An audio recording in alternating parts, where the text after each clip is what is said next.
What if I told you the reason your child is struggling in school isn't what you've been told, and it's not what you're afraid it is either? I'm Tonya Wollum. I'm a master IEP coach, and I'm also a mom who had to watch my son sit on the sidewalk during recess because he didn't finish his math work.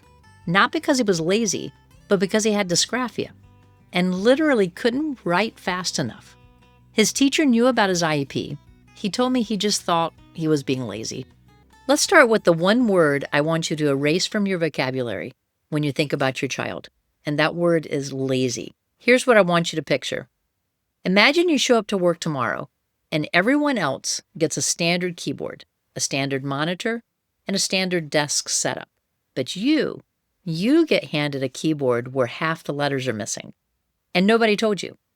You're expected to type the same emails, the same reports, at the same speed as everyone else. By 10 a.m., you're exhausted. By lunch, you're falling behind. By the end of the day, your boss calls you into the office and says, "We've noticed you're not keeping up. You need to just try harder."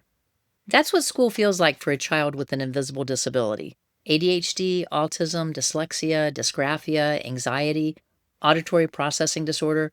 These are real neurological differences. They're not behavioral choices.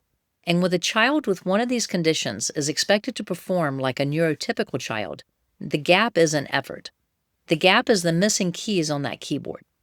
Here's something most people don't think about, and it changes everything once you see it.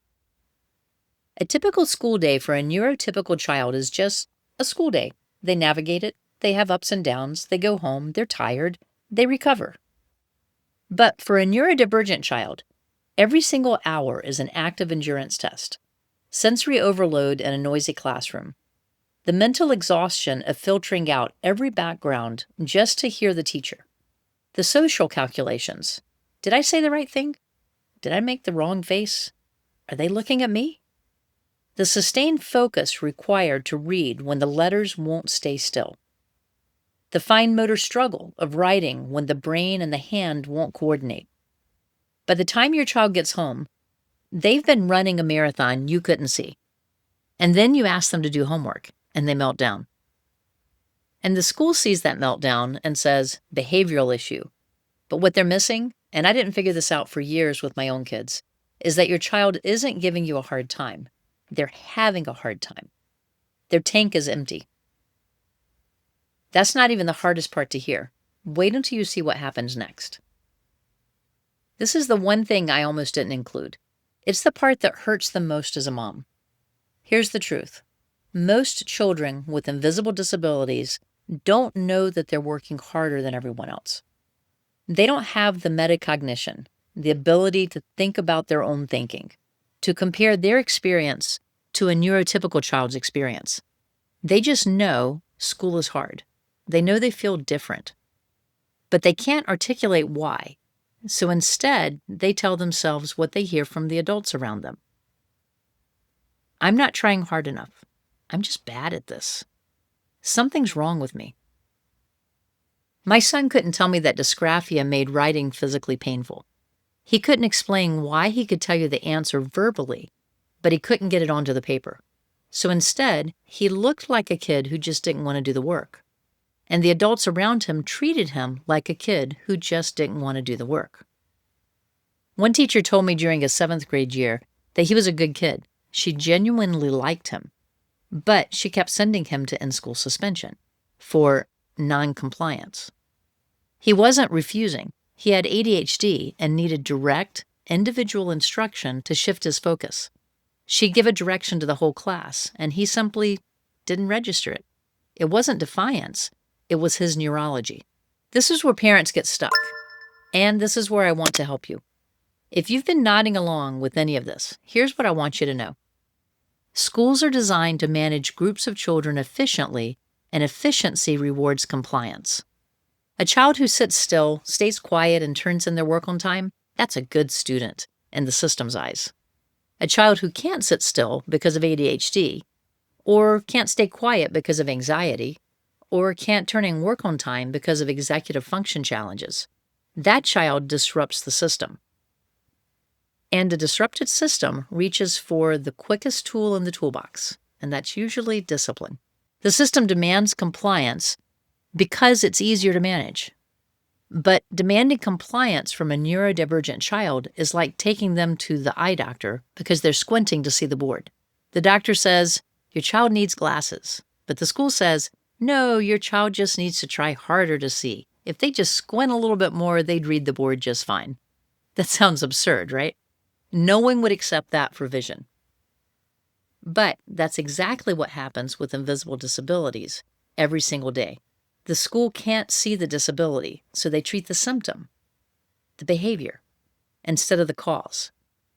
And your child learns a devastating lesson. The adults think I'm choosing to fail. I saw this play out in the most heartbreaking way with my own son.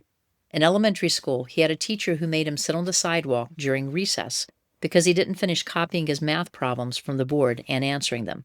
He wasn't able to finish the written work due to dysgraphia, a documented disability on his IEP.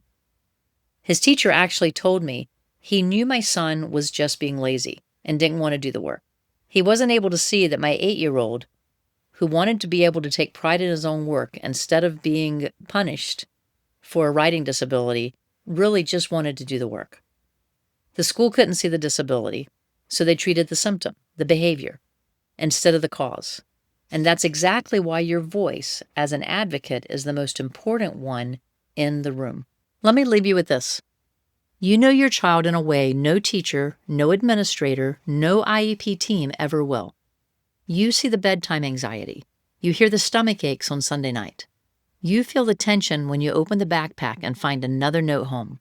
You know deep in your gut that your child is not choosing to struggle. If you take nothing else from this video, take this. Trusting your instinct isn't being difficult. It's being your child's best advocate. The parents who become my coaching clients often think, thought it was just me. I thought I was overreacting. And I remind them, you're not overreacting. You're seeing something real. And you're the only one in the room who sees the whole picture. The school sees your child for 6 hours. You see the before, the during, and the after. I want to give you one concrete action to take this week. Start a simple log, nothing fancy, a notebook or a notes app. Every day, write down one thing. What happened after school? Was there a meltdown? Was your child withdrawn? Did they say something that worried you? Over a week or two, you'll start seeing patterns. Those patterns are data, and data is what you bring to the IEP table. The pattern I saw when my son was in elementary school was the number of days he told me after school, I made my teacher mad again today when I started crying. That pattern gave me the input to know I needed to ask more questions and help his teacher sort through what was happening so he and my son could work together and have a positive experience.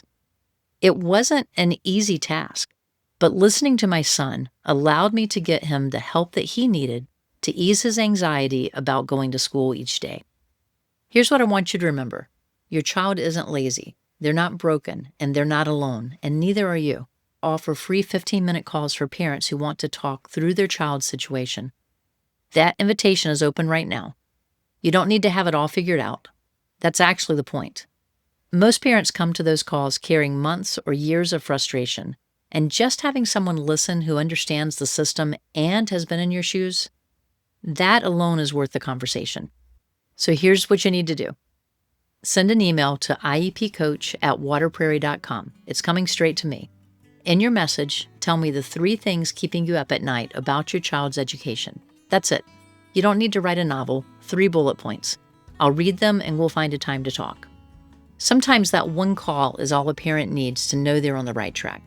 And if it turns out that coaching would help, we'll talk about that too. No pressure, ever. If this video spoke to you, I think you'll also want to watch the one I made called What to Expect at Your First IEP Meeting as a Parent.